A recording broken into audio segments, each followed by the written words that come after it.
안녕하십니까. 정확한 분석으로 시대의 흐름을 읽어드리는 Y타임스 논평의 추북일입니다. 선거판이 개판이 됐습니다. 선거가 얘들 장난도 아니고 이게 뭔지 모르겠습니다. 국민이 개돼지가 아니라는 것을 이번 선거에서 분명히 보여줘야 될 것 같습니다. 개판이 된 선거판 첫 번째 현장입니다. 전혀 궁금하지도 않는데 자기들끼리 적통 싸움 하고 있습니다. 무슨 적통이요? 친문 적통 싸움입니다. 더불어민주당이 만든 유성정당이죠. 더불어시민당하고 손혜원과 최강욱 이런 조국 수호파들이 만든 열린민주당 간의 집안 싸움이 갈수록 격화되고 있어서 앞으로 이들이 싸움이 어떻게 진행될지 귀추가 주목됩니다. 민주당 이해찬 대표는 열린민주당을 향해서 민주당을 참칭하지 말라. 여기서 참칭이라는 것은 분수에 넘치는 칭호를 스스로 이르는 것, 이걸 하지 말라라고 강력하게 경고를 했고요. 더불어시민당 우혜종 공동대표도 열린민주당은 적자, 서자 수준도 아니고 철저히 민주당과 거리가 있는 정당이라 이렇게 한마디로 일축을 했습니다. 그러자 열린민주당이 발끈하고 나섰죠. 자신들이 우리는 친문계의 효자다 그러면서 친문 적통이라고 주장을 했습니다. 그러니까 이제 민주당 또 이근영 전략기획위원장이 친문 효자론을 펴는 열린민주당을 향해서 뭐라 그랬느냐? 그런 자식 둔 적 없다라고 그랬습니다. 여기에 또 열린민주당의 반격이 또 가관입니다. DNA 검사를 해보자. 이 말까지 나왔습니다. 도대체 무슨 족보를 따지는지는 모르겠습니다만 하여간 지금 싸움이 갈수록 가관입니다. 개싸움입니다.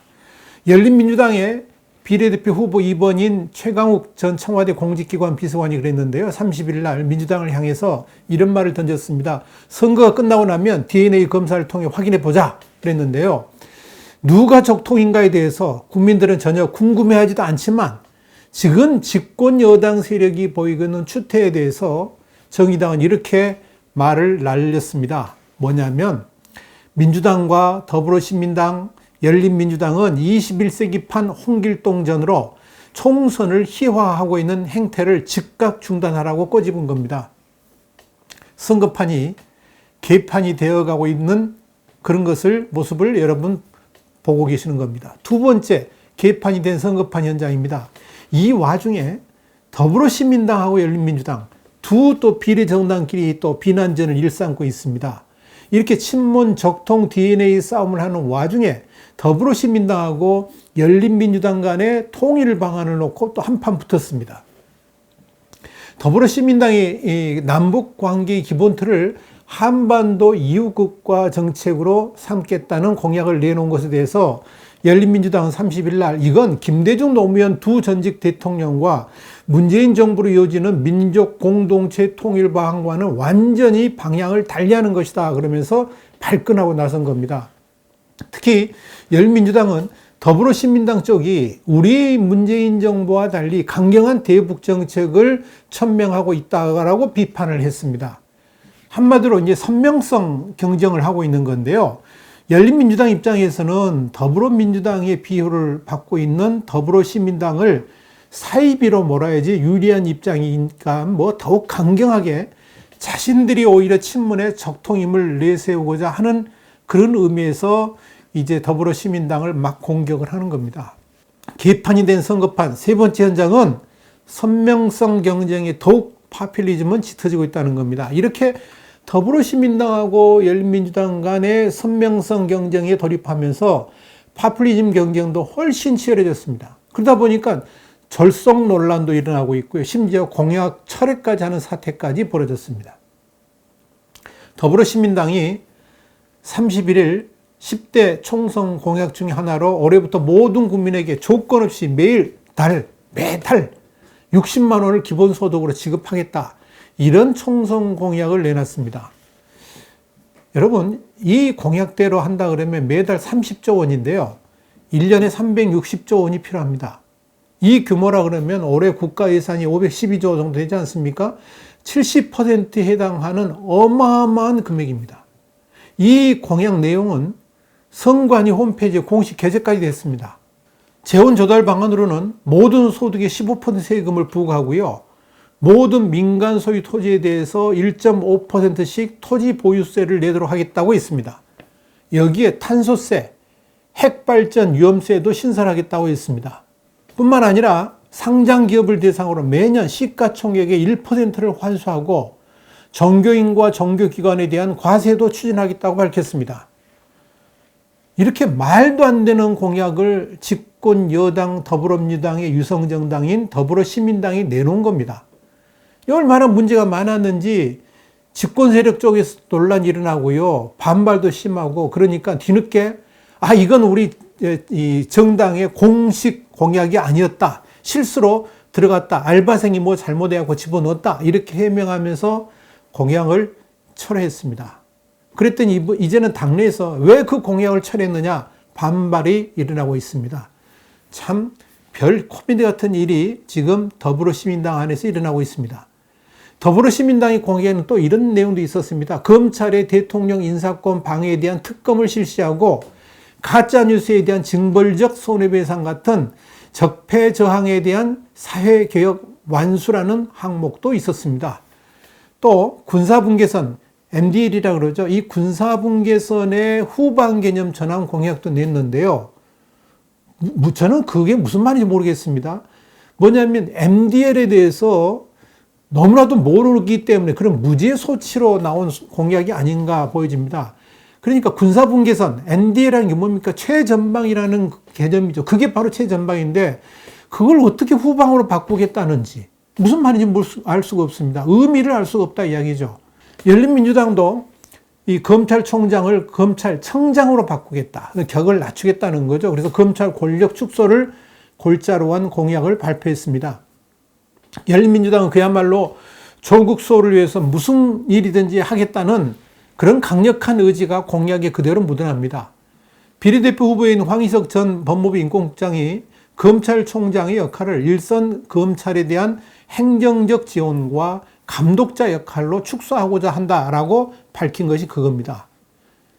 그러니까 말입니다. 졸속으로 정당도 만들어졌는데 공약도 졸속으로 만들고 여기에 대놓고 돈 선거하겠다고 나선 정당, 이게 집권 여당의 비례정당입니다. 한마디로 개판입니다.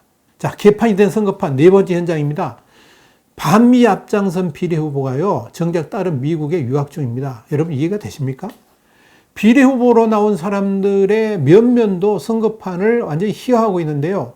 열린민주당의 경우에는 울산시장 선거 개입 등 혐의로 검찰에 수사를 받고 있는 최강욱 전 청와대 비서관 나왔죠? 2번입니다. 자신의 부동산 문제로 문제가 돼가지고 청와대에서 쫓겨났고요. 심지어 민주당의 공천에서 탈락까지 한 김의겸 전 청와대 대변인 4번에 올라 있습니다. 이런 비례대표 상위 순번에 자리하고 있는 이런 사람들 때문에 문제가 많이 생겼습니다. 그런데 더불어시민당의 비례후보 역시 문제투성입니다. 당선권인 비례후보 7번의 윤미향 정의기억연대 이사장이 논란의 중심에 섰는데요.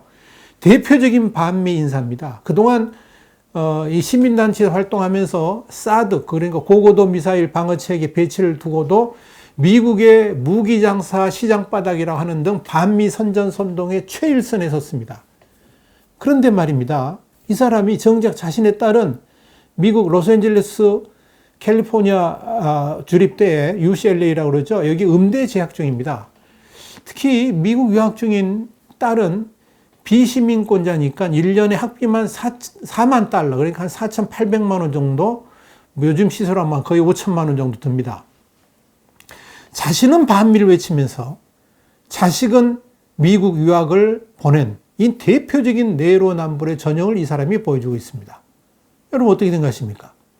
비례대표 1번인 신현영 명지병원 가정의학과 교수도요, 친문 진영의 질타를 받고 있고요. 지금 SNS는 난립니다. 이 신현영 후보 지난해 8월 달에 방송에서 조국 전 장관의 딸 조민에 대해서 특혜를 받는 좋은 집안 사람들의 전형적인 케이스라고 했는데요. 뭐 지극히 상식적인 이야기인데 이 말 때문에 또 친문 집단에서 또 내분이 일어나서 문제입니다.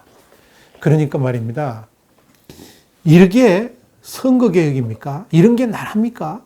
이런 걸 보이는 게 집권 여당이 말하는 선거개혁의 진모습입니까? 지금 여러분 옆에 사진에 보이시죠? 무려 48cm가 넘는 것 같습니다. 투표용지가 어마어마하게 깁니다.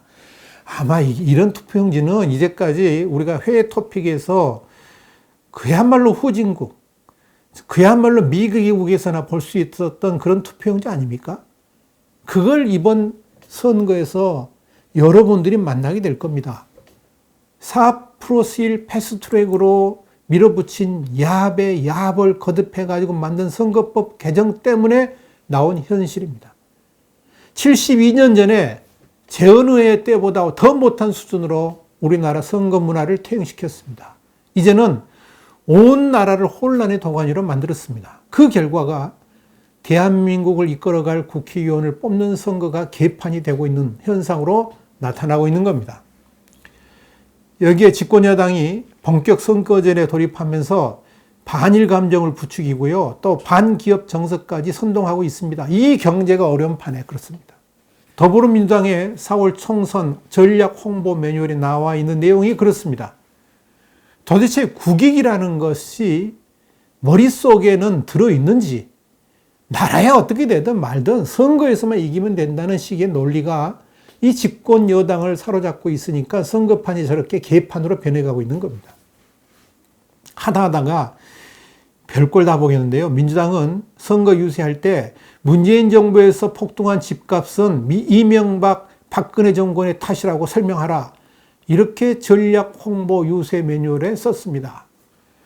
도대체 자신들이 집권한 지 3년 반이나 지났는데 아직도 전 정권 타령하고 있고요. 그 역시도 가짜 뉴스를 진짜같이 이렇게 퍼뜨리라 그렇게 말을 하고 있습니다. 이거 진짜 제정신이 아닙니다. 그럼에도 불구하고 여러분 이 48cm가 넘는 투표용지를 받더라도요. 그래도 투표는 해야 되지 않겠습니까? 차악이라도 무조건 투표를 해야 됩니다. 투표장에 나가서 그럼에도 불구하고 선택을 해야 됩니다. 이 정치를 이렇게 개판으로 만든 데는 국민 책임도 있습니다. 그러니까 이제라도 정치를 정상화시켜야 하겠다는 의지가 국민에게 있어야 된다는 것입니다. 국민이 개돼지가 아니라는 것을 이번 4월 15일 투표가 보여줘야 될 것입니다. 와이타임스 논평이었습니다. 다음 시간에 다시 뵙겠습니다. 감사합니다.